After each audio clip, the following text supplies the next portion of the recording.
This is the initial NFTY Founding Artist Spotlight Series, and I am here as both legal advisor and interviewer for NFTY, and I'm here with Nash, the first founding artist that we have as a part of this series. I'm happy to have you here from Florida.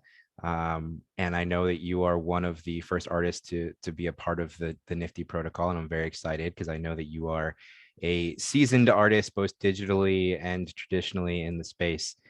So I'm sure NFTY is happy to have you, and I'm happy to be here with you. Nice to meet you. Yeah, thanks, Jeff. I'm happy to be here as well. Great. I mean, we'll just get right into it. I know that you have a traditional art background in both filmmaking and painting, but you are also a digital artist. And I'm curious to hear that sort of progression and how you found yourself into the NFT space. Yeah, I've been making films for about 25 years. I started a company in Beverly Hills called Beverly Hills Productions. I've lived out in LA for the last 25 years, although I'm between Nashville and Los Angeles currently. But for me, I've always, since really high school, I've been painting and drawing, and art just seemed to be a natural release, for myself when the world seemed to get a little crazy. And I kept it up making movies. And out in Los Angeles, you get so many no's. You're pitching stuff all the time, and for every one thing that you pitch, maybe you get one, a yes out of every 30 or 40 times. So painting and drawing was just always it was a natural release. I never really showed it to anybody. I probably painted for a decade before I really showed anybody any of my work. And then people that would come over to my place would buy it, friends of friends would buy it. And it seemed as the years went on, the canvases got bigger. The challenges I seem to take a little bit more on. And, currently, I've kind of gone through, especially I would say through COVID, when I was kind of locked into, Los Angeles was just completely locked up. So it was, for an artist, it was a wonderful time to kind of dig deep into a lot of things. And so I literally created a couple of collections that, although I don't call them my quarantine collection, they probably could be my quarantine collection, because a lot of it was manifested through that. And just a little, to step back a little bit, I had just finished a psychological thriller film about a serial killer, and I was sitting there with all the footage when everybody was locked in. So I started digging through all this footage and stuff, and it just got into a really dark kind of place of living in the mind of a serial killer. So I just started, I started painting all these other things just almost as a release. But Sure. So that's really kind of how it all started. It's just been in my blood. I have some siblings that are, fairly well-known artists in the communities where they are. And so it's just always been a part of my life. Well, I have to say that painting more and creating more interesting arts is definitely one of the healthier coping mechanisms I've heard from quarantine. And I did a little bit of it myself. I'm a little bit of an amateur artist, so I understand the release that it brings. That's fascinating. So you mentioned a lot about painting, though. How did you find yourself in the digital art space and kind of going down that NFT rabbit hole? I know a lot of us kind of have that moment. It's usually even just like a few days where you just discover NFTs and crypto and watch way too many YouTube videos and get very little sleep. I don't know if you had a similar experience, but tell me about how you kind of brought your work into the digital space and then into the NFT space. It started probably 15 or 18 years ago when I started having conversations with filmmakers. It was always our imagination making films was limited to the technology. Mm-hmm. And, we started talking about, back then when we were switching from film to digital format, a lot of pure artists that were filmmakers kind of had an issue with the blacks because the blacks didn't really look black. And so, there were all these things that we were trying to figure out as a filmmaker. And as I kind of progressed through all of that, I learned Photoshop, I learned different things that you would kind of need, whether it was to, be involved in creating the poster for a film or whatever. But I think I got an early start with regards to where creativity and technology were kind of merging because of filmmaking. But now, you know, and this clearly was not what we were saying 15 years ago. Our imagination, you know, is allowed to go to places because of technology that we've never been allowed to go to before. And it's incredibly exciting. Sure, that's great. So is your digital art similar to your painting, or is it a completely different medium and part of your brain that you're using for your digital arts? I'm curious. I think it's really similar. I mean, one of the things that has always motivated me from an artistic standpoint is putting a mirror up to society and having society kind of look at this. And, you know, some people perhaps will accept it. Some people may be upset with it, but I've always thought that, you know, art that stands the test of time has tapped into something that we're all kind of going through and illuminated it in a way that resonated with you know, with a community or a society or a civilization. So I will say though that as the NFT space kind of to bubble up, and I really, you know, kind of jumped into it from a research standpoint last November, December. You know, I ended up being on Discords and, you know, Clubhouse for, you know, till 5 in the morning trying to just absorb everything. And I think everybody was just trying to, you know, there were some people that had been in it for, you know, a year or two before that, but very few. And I think most of us were just trying to figure it out. From that point, I will say that my art has shifted a little bit in that I'm now looking for things that also combined an element of AI into the work, because it seems like the people that are, you know, the early adopters, the people who are really buying this stuff aren't buying traditional art that you would tend to see, you know, hanging in a normal home or a museum or something like that.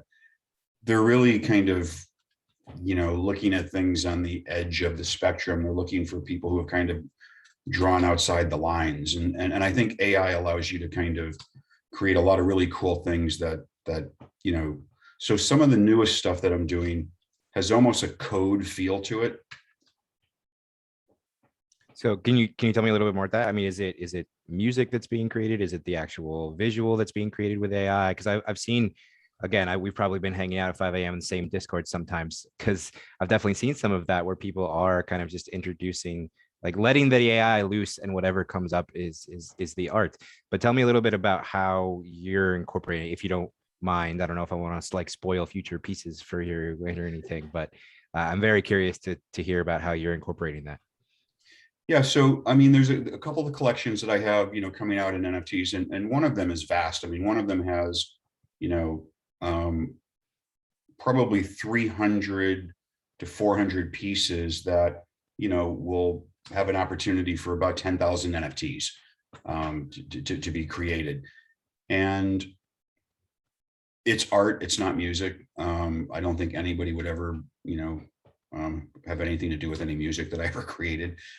I'm a visual guy. You know, I'm not an audio person, but for myself, it's really all about the imagery.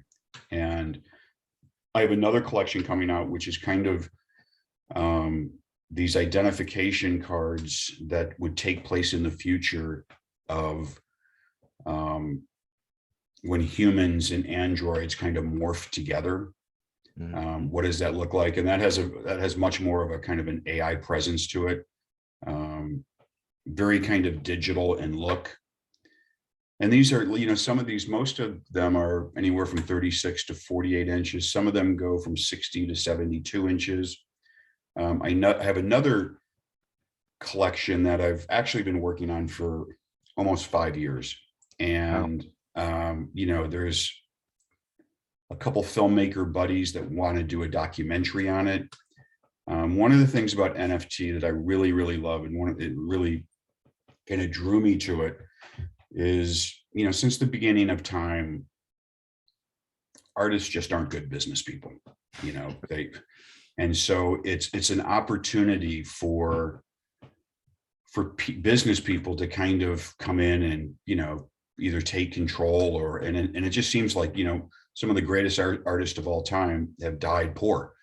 And I think NFT is going to change that game a little bit. Well, it is changing that game. We're seeing some people make, some crazy dollars on things and I love that there is an opportunity for royalties to be paid, throughout history, really, in perpetuity, to the artist or the artist family or something like that. And I think so. At the core of all of this, I think it's, I think what we're looking at is the decentralization of art and Sure. the exploration of creativity in a way that we've actually never seen before. Yeah, I agree with you. That gets me excited about the space as well. I'm also a collector, and actually, yeah, I'm again very excited about the space and what it's doing for artists. I've talked to many people in the New York art community. That's where I live and sort of hang out in that artist community. And a lot of people are very excited. But I know that you have, groups of friends, and I know you have your own production company. I'm curious to ask more than just your experiences and what you've heard in the space and what people are talking about it and NFTs. And does everyone share our excitement, or are there people who are a little bit more skeptical? I'm just curious about what you've heard and what you're experiencing with other artists in this space. I think as a whole, anybody who has, spent at least 3 sleepless nights on Clubhouse or in Discords is very excited about it. I think people who don't understand it, just don't have enough knowledge about it to make an educated decision on it. So people hate change. Artists hate change. And so, there are some people that are kind of off, to the side of the road, kind of analyzing this. But the only really negative thing, I suppose, that I've heard more than, 1 or 2 times is, there's always been these gatekeepers within the art community, whether it's art galleries or, those who decide what gets seen.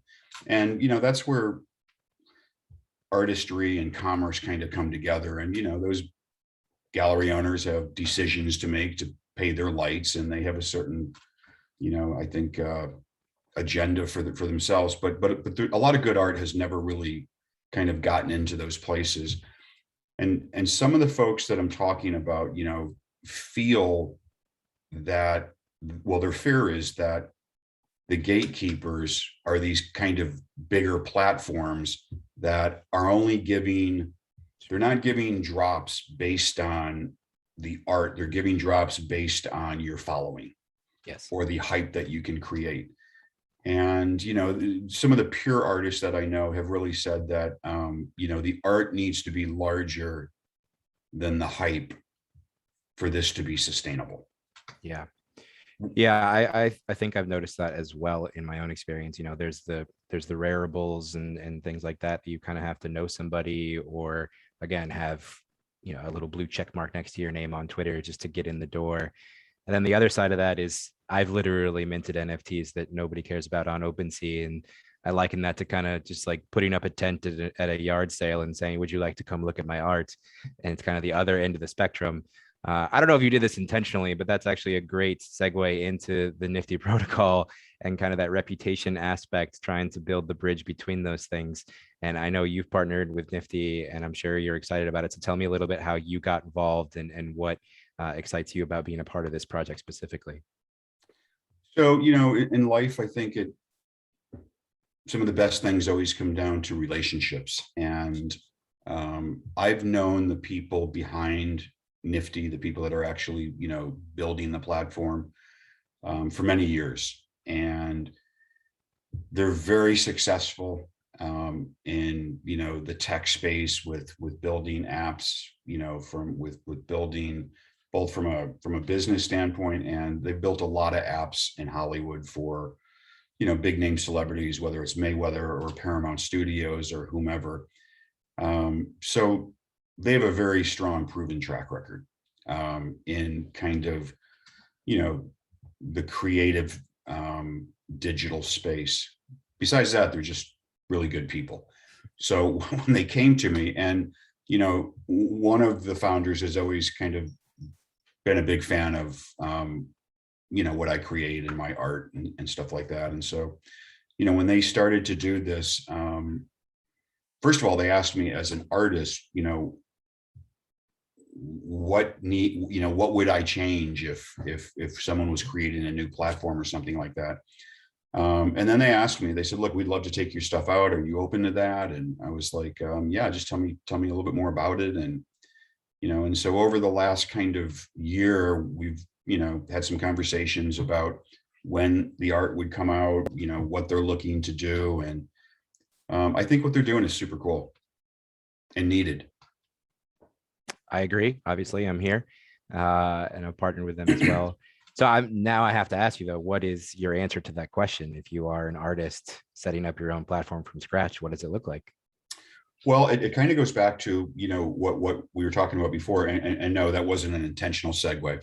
It just kind of fell into it. But as the interviewer, I appreciated it. So thank you. It really comes down to, some of the preliminary conversations that we had was most artists are not detail oriented. And, when I would talk to them simply about the process of, getting a wallet and taking this money and put it over to here, and then you're getting ready to do this and the gas fees and what does this mean? And, just the whole process of doing it. And then more importantly, doing it in a way where once you start selling your art, someone's not going to rip your wallet off. Because we just don't know. I mean, so from a security standpoint, how does that all work? And, I think at the, the beginning conversations, once they told me that they were doing all of this was, they're really going to be kind of like a white glove concierge service for artists to, upload and help them kind of through the process of selling their stuff online through NFTs.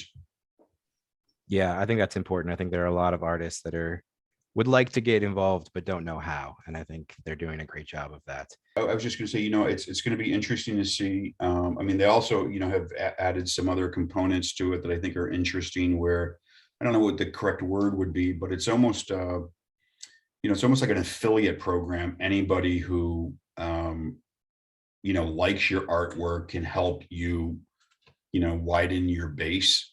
Yes. And in filmmaking, we do that all the time. And that's everything, I mean, to success. When you have people that believe in what you're doing and they become ambassadors almost to letting more people know about, how excited they are about what you're creating, it's a win-win for everybody. And the fact that they're actually going to incentivize these folks, I don't know if it's been done before within the NFT space. I can't find anybody else who's doing it in the NFT space, which is why I got excited about the project as well. Because like I said, it's trying to find the in-between between the, the art gallery auction houses and the yard sales, and allow you to kind of grow your audience in a more, well, at least I view it as a more natural, the art speaks for itself kind of way. And I am very excited to see that happen. And I think it'll be very successful in the NFT space. I think every single person that I speak to about this reputation protocol concept in the NFT space, they're like, oh, why doesn't that already exist? We need that. When is it coming? So I'm definitely excited about it. Outside of the NFT or the nifty reputation dynamic we've talked about a little bit, where else do you see NFTs growing? You've mentioned AI. I know a lot of people talk about the metaverse and either displaying it or using it there. Just curious what your opinion is on kind of where we go from here in the NFT space, because I know you are still quite plugged into that creative space. That's a really good question. I don't know if anybody actually has a definitive answer on this because this is all moving so fast. Yes. But I do think that like anything that is created with the right intentions, this is going to expand to levels and to capacities that I don't think a lot of people are even thinking about at this point. I think most people are, looking at, art, whether that's music or video or, painting or whatever that may be, or pop culture. But I think it's going to go well beyond that. My hope is that at the core of this, quality and art always kind of supersede everything, because we live in a world where, truths are so hard to come by. News networks feed ideologies instead of facts. And if you look back in history, as civilization or humanity has gone through a dark period, and we're clearly in our dark period right now, many times coming out of that is this renaissance, this explosion of creativity.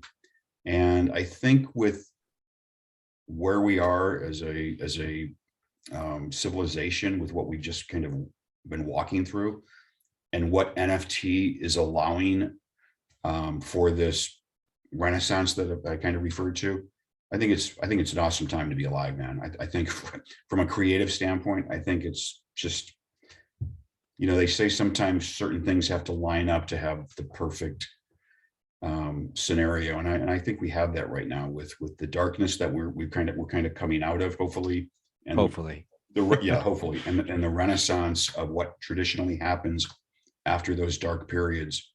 I think the decentralization of art and the opportunity of NFTs is just limitless. And that's why when you ask the question, where do you think it will be? I think it's going to go beyond where many of us can even contemplate. Yeah, I agree. I think, I've heard this before, and there's many metaphors for the NFT space and even the crypto space right now. But, if you looked at video games, and when we were still going into an arcade and you needed to put a quarter in to play this giant box, that's where we're at in the NFT space. And now you can put on a headset and, kill a dragon from your couch. Yeah. So who knows? Yeah. And you can play someone across the country or around the world. Yes, instantly. Yeah. Yeah. So, and, I've said this many times before, I'm just happy to be here for the ride. I can't possibly tell you where we're going. But I'm happy we have great artists like you coming into the space, and I know more and more are coming in every day.